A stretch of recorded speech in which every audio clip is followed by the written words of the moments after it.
حضرت سعد بن ابو رافع رضی اللہ عنہ بیان کرتے ہیں، نبی اکرم صلی اللہ علیہ وآلہ وسلم نے میری عیادت کرنے کے لیے میرے پاس تشریف لائے۔ آپ صلی اللہ علیہ وآلہ وسلم نے اپنے دست مبارک میرے سینے پر رکھا، یہاں تک کہ مجھے اس کی ٹھنڈک دل پر محسوس ہوئی۔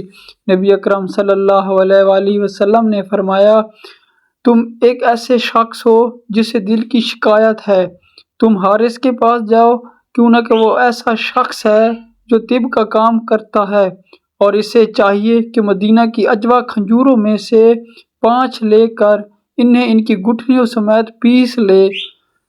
حدیث نمبر 8300۔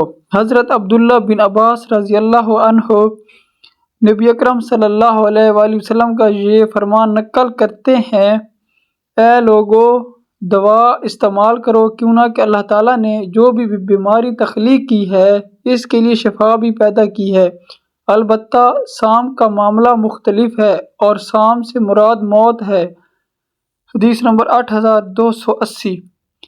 ام المومنین حضرت عائشہ صدیقہ رضی اللہ عنہما نبی اکرم صلی اللہ علیہ وآلہ وسلم کا یہ فرمان نقل کرتی ہیں، ٹھنڈا پانی کے ذریعے استنجا کرو، کیوں نہ کہ یہ بواسیر سے نجات کا ذریعہ ہے۔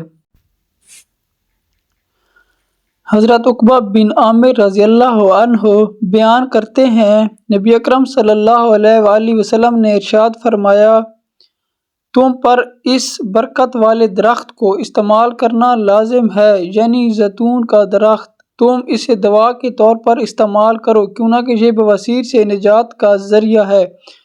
حدیث نمبر 8381۔